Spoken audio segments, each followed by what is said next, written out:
Hello, everybody. Hello, hello, hello. And welcome to my first informational live video on YouTube. I'm going to go ahead. I've done a little snippet before, long time ago, years ago, but today is going to be actually packed full of some information. I had a gentleman, Bert, ask me about what I eat in order to help get or keep my fungal illness dormant. So, Bert, this one's for you. All right. Of course, it's for everybody else, but thank you for your question. And I will just go ahead and talk through this video much like I would talk through my coaching sessions that I do with my phone call interviews for those that message me and seek deeper information on how to regain our health and vitality, right? We want to be able to feel vivacious and energetic and happy. And when we are when we are inflicted with this valley fever illness, happiness is a hard one in the beginning. But I will say that happiness is a way that I had chose to heal. Happiness comes from laughter. If you're laughing, you're usually happy. My first year of being diagnosed with valley fever, I used to go every Wednesday. Once I was strong enough, because I was bedridden for quite a few months. Once I was strong enough, I started going to local comedy night every Wednesday, and I would laugh, belly laugh, and it would exercise my lungs and exercise my belly muscles from laughing so hard, and of course just energize me and give me joy. So finding joy in the smallest of things daily is one of the best things that we can do for ourselves, because joy creates many endorphins that are healthy for us. So find your joy, even if it's in the smallest of things. Start a daily gratitude journal if you need. If you're finding a real hard time being joyful about anything, sometimes, for me, I was joyful that I could actually just get in the car and ride to town with my husband on some days and not stay in bed all day. So being able to get out of the house and go for a ride was very joyful. So first of all, when you think about feeding yourself when you have a fungal illness, the thing that I do for myself is I think about not feeding the fungus. So my goal is to starve out the fungus. And basically, fungus feeds on sugar. Not fruit sugars per se. You know, if you eat like a ton of grapes, which is high in sugar, it might throw you off in the beginning. But once you have gotten your numbers dormant, you can go ahead and eat as much fruit as you want. I do, unless for some reason it affects you in a negative manner, I say eat the fruit, eat the fruit, eat the fruit, especially berries. In the beginning of diagnosis, berries are the best. That would be strawberries, raspberries, blackberries, blueberries, boysenberries, any kind of berries. They're low in sugar, high in antioxidants that help feed the immune system, help fuel, help strengthen the immune system. So you will see here on the YouTube channel, my YouTube channel, I have an easy pie recipe that's made with organic oats, coconut oil, and fresh fruit. It's super simple to make and very tasty and good for you. So check that out. And so doing fruit smoothies is also very beneficial, using blueberries, bananas, kale. I have tried some shaved, shredded Brussels sprouts in my smoothies. Those were delicious and refreshing. So the cruciferous vegetables are very, very good for quieting a fungus. Cruciferous vegetables are what? You're thinking, what is that? I've never heard of that. it's a new kind of term that's just easily called cruciferous vegetables. It's the vegetables that grow in a crossword manner. Cauliflower, broccoli, cabbage, arugula, what am I thinking? Bok choy, all of those just really green leafy vegetables are very, very good and healing for us. So I use them a lot in our stir fries. I use them in my smoothies. I'll use them just for raw crunchy snacks. They're just amazing. So my next goal for a video is to go ahead and video my blueberry detox smoothie. It's a heavy metal blueberry detox smoothie. It's got cilantro, spirulina, Atlantic dulce, and barley grass in it. And those ingredients are known to remove heavy metals and help repair the central nervous system.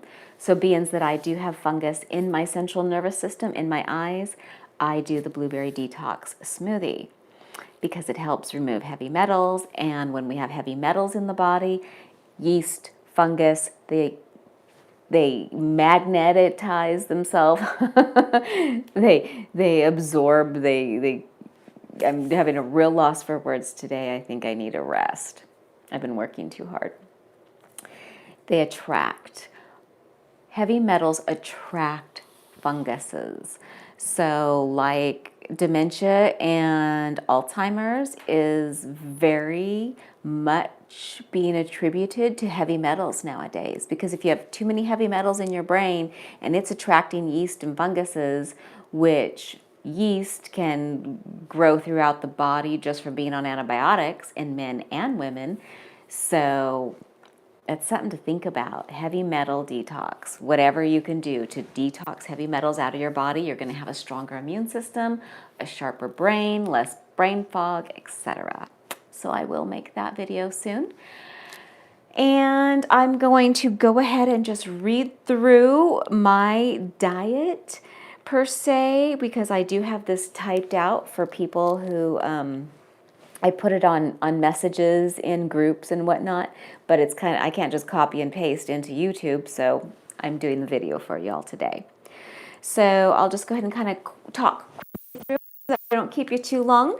Monday meal is usually a ground turkey burger. I don't even use ground beef anymore. Anything that ground beef was used for, I choose ground turkey. I do like to go for the grass-fed and antibiotic-free.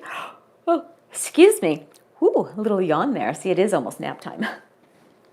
All right, so my Monday meal is usually a ground turkey burger with avocado and arugula and maybe some sriracha sauce, which is mayonnaise and a little bit of cayenne pepper stirred together, or just mayonnaise and ketchup, mayonnaise and mustard, however you like your burger.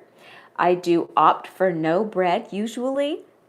I'll just either wrap it in romaine lettuce, cabbage, or I just put all of the fixins on the plate and then I put the burger on top of it and I eat it with a fork and a knife. If I do use bread, I opt for Ezekiel bread, which is a sprouted seed bread. It can be found in the frozen food section in most stores because there's no preservatives, so it does tend to go bad quickly. So once you purchase it, you want to put it in your refrigerator to keep it fresh as long as possible. I even keep it in my freezer and then I just throw it in the toaster. I like my bread lightly toasted for my sandwiches. So when I go out and order a burger, I will also order it protein style, protein wrap. In-N-Out Burger here in California is bomb. They make great protein wrap burgers. But a lot of fast food restaurants and even regular restaurants are offering that protein wrap because of keto eating style is getting so popular. So Tuesday is usually our crock pot day. We'll choose either a grass-fed roast or free-range chicken, because again, we don't want antibiotics or hormones in our meats, because if we eat them, then they go into our body and throw us off whack. So try to opt for organic or grass-fed meats as often as possible. I also do not Personally, I don't consume a lot of meats. I use my meat as the side dish, and I use the vegetables and the salad as my main course. So I will fill my plate mountain high full of vegetables and salad, and then I use 2 to 4 ounces, which is right about the size. 4 ounces is right about the size of your palm. 2 ounces is, the inside. 4 ounces is about the whole palm. And that is usually enough for a meat, and just go heavy on the greens because green leafy vegetables help improve that immune system. Can't say it enough. Okay, so when we do throw in my chicken in the crock pot, chicken or tri-tip, which is a beef roast, I throw in as much as I can. Carrot, celery, onion, green beans, sometimes Brussels sprouts, sweet potato. I don't really use a white potato anymore. I opt for the sweet potato, either the red or the white, whichever is your taste preference. Wednesday is our easy meal day. We do tacos, which again, I don't opt for the corn tortilla. I will opt for cabbage for my tacos. And that's pretty yummy. So we'll use like yesterday's meat from the crock pot in today's tacos because today's Wednesday. I do sometimes do a grilled cheese. I try to stay away from dairy. Dairy is kind of hard on our liver. It does spike our blood sugar, but once in a while I will go ahead. I'll do a veggie cheese, or I'll opt for a goat cheese. Cow milk is for cows. Cow milk is designed to grow a cow from birth to 2,000 pounds in 1 year. I don't need to be growing like that. I don't do milk. Almond milk, rice milk, soy milk, not the best because it's GMO usually, and soy can be a hormone disruptor, so be careful of too much soy. We like to use hummus for snacks. I slice sweet potatoes. I slice them very thin. I make them like potato chip size, and I use raw sweet potatoes in place of potato or tortilla chips with hummus. Hummus you can buy at the store, but it is pretty easy to make. You can put it in a blender with some garlic, a little bit of olive oil, and tahini paste if you have that, but that makes it totally classic hummus. But without the tahini paste, I just use my chickpeas, garlic, a little bit of olive oil, and I just blend that really smooth and dip into it. Pretty tasty. I like to do kale salads and cabbage coleslaw often. I will put raisins in it. I will toss it with a little bit of Bragg's raw apple cider vinegar and maybe just a little teaspoon of mayonnaise. Lots of salt and pepper, maybe some cayenne pepper if you like it a little spicy. But the vinegar helps soften the vegetables. So if you make your kale salad or your coleslaw about an hour or two before your meal, toss it, throw it in the refrigerator, and that way when you pull it out, it's absorbed all the juices. It's delicious. We like to, so Thursday is sometimes going to be either barbecue or stir fry day. Stir fries, and on the barbecue, we like to throw in, because we like to slice them just right, carrots, bok choy, and zucchini. Often we will put that on the barbecue. But for the stir fry, always, bok choy, kale, zucchini, bean sprouts, green beans, snap peas, all of those colorful vegetables are awesome for stir fries. Stir fries will lift your energy level like nobody's business. I will be laying on the couch just barely even able to talk, and my husband would make me those stir fries and I would eat it. Next thing you know, about 15 or 20 minutes later, I'm like, wow, I can walk around, I can talk now. So I can't say enough for vegetable intake. Great for your immune system. Friday is either our pizza or our spaghetti day. Pizza we make with cauliflower crust. I have not made a video on that yet, but you can find videos on YouTube how to make a cauliflower pizza crust. They are amazing and tasty. You just get them real crispy and then put the sauce and your fixings on it. I usually don't put cheese on my pizza.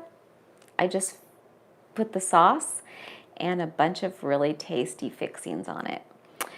Spaghetti, I like to make my own spaghetti sauce with canned tomatoes and seasonings, oregano, bay leaves, garlic, and we don't do white pasta anymore because white pasta will spike your blood sugar, and flour has a tendency of having molds, so I try to stay away from flour products unless I grind the oat myself and make my own oat flour like you'll see in my pie recipe video. Spaghetti squash, not spaghetti white pasta. You can also get pastas that are gluten-free. That's a good choice. But spaghetti squash, the vegetable, is bomb. You just cut it in half. It's kind of difficult to cut. So if you aren't strong enough because we're too weak from having valley fever, you might need to get the help from somebody else to cut that thing in half. Cut the squash in half. Take the seeds out. Put some olive oil on it, salt, pepper, oregano, whatever seasons you want. Put it in the oven face up or face down on foil. Either way works. I like to do it face up because I like to watch it get kind of crispy, and face down it steams. But 45 minutes in a 350-degree oven works fabulously. Or you can put it in the crock pot for 6 to 8 hours on low. But spaghetti squash is bomb. If you haven't tried it, so you cook it 45 minutes, 350 or 400, depends on your oven. So sometimes if it's 350 on a low temp, you might need to put it in for an hour, but if you put it in at 400, 45 minutes usually does it. Okay, I like to do applesauce. Homemade applesauce is great. It's a great side for different dishes, pork, chicken. I love applesauce. Okay, I do try and keep my sodium intake right about 1,500 milligrams per day, especially if you're on itraconazole or one of those drugs that causes edema. We've got to try and keep our sodium level down. I try to keep my bad carbohydrate intake under 30 grams per day. That's my goal. I will hit 50 grams a day, 1 or 2 days a week, but then I use intermittent fasting to clear those toxins and, too much food out of my body before I put fuel in, because it does take energy to digest food. So I try to not eat too much at one time, but feeding the body is good. So if you're eating good food, you're doing good. But don't feast on bad food. Processed food with any kind of corn syrup, high fructose corn syrup, all of those are bad, bad, bad. They feed the fungus, so stay away from high fructose corn syrup. Read the labels on your food. Chances are, if it's processed, it's going to have high fructose corn syrup, it's going to have trans fats, hydrogenated foods, which they make go rancid, and then they treat it to bring it back to life. Hydrogenated foods are bad. Stay away from those too. Best rule of thumb is if it has 3 or 4 ingredients in it, you're usually pretty good. Another rule of thumb is if you can't pronounce it, you probably shouldn't eat it. Another tip, if it grows on a plant, it's usually good to eat. If it's made in a plant, it's questionable. You want to make sure it's organic, make sure there's sources. So plant-based diet is fabulous for valley fever. Okay, I do make my own pancakes and waffles. I take the recipe in a book and I make my own flour out of organic oats. I grind it right then in my bullet. I substitute oil, vegetable oil, for olive oil or coconut oil. When I am baking a cake, I will use the oat flour, and instead of using shortening, I'll use applesauce and coconut oil. So 1 cup of shortening, I'll use a 1/4 cup of coconut oil and 3/4 cups applesauce. So I just find substitutions, healthy substitutions. If you find a recipe and you get stuck, feel free to message me or put comments, and I'll try to give you my tips on what I would use. Coconut sugar is fabulous. You can use it as a substitute for brown sugar or regular sugar. I love coconut sugar, and also monk fruit sugar is a really good one because those are derived from a plant, so they're usually good for you. Okay. Cantaloupe, apples, watermelon, honeydew, all great. Great fruits for the immune system. Oranges, great for with vitamin C. Seeds, pumpkin seeds, sunflower seeds, raw seeds are fabulous for our health. They've got packed full of selenium, vitamin A, vitamin K, very good for the immune system. I do try and stay away from nuts. Those of us with fungal illness, we are susceptible to funguses in our foods. Once the nut is taken out of the shell, it starts to go rancid and therefore starts to grow fungus. So for me, if I eat anything with nuts, I get lesions on my face that want to spew out oil. They're not a pimple. It's definitely a different kind of a monkey that grows. It's this ball of a thing under the skin that once it's penetrated and I put a warm compress, the oil it's clear oil, just comes out. As long as it's clear, I'm good. But if it starts to get yellow, that is fungus, and we want to be real careful of growing any kind of fungus, right? So we're best to avoid them. So if you can eat nuts still, you're very fortunate, but be careful. Be careful. If you're getting fungal flare-ups and you can't figure out why, it could be the nuts. So be careful with that. All right, so that's about it. Blueberries, can't say enough about blueberries. Wild blueberries, organic wild blueberries are the best choice. The wild blueberry is very small, not super sweet. The conventional blueberry is bigger, kind of been, processed with GMOs over time. The wild blueberry has withstood the test of time. We are what we eat. So if we eat those wild blueberries, we're going to be wild. No, we're just going to be able to withstand what the world brings on. So the wild blueberry is the best choice. So look forward to my heavy metal detox smoothie video. That is my next goal. So I hope this has helped give you some kind of inspiration, some kind of guidance on what to eat, how to feed our illness, or how to not feed it. Okay, chicken soup is fabulous. Any kind of bone broth, chicken soup, because it's got the celery, it's got, you might have parsley in there, parsley, oregano, cilantro, all those are fabulous seasonings. So use those herbs up, add them to your meals. Have a great day. Treat yourself well. Be kind and gentle to yourself. Believe that you can heal your body, even if you're healing every day like me. I've got disseminated valley fever. I'm healing forever. That's my goal. Celery juice is amazing.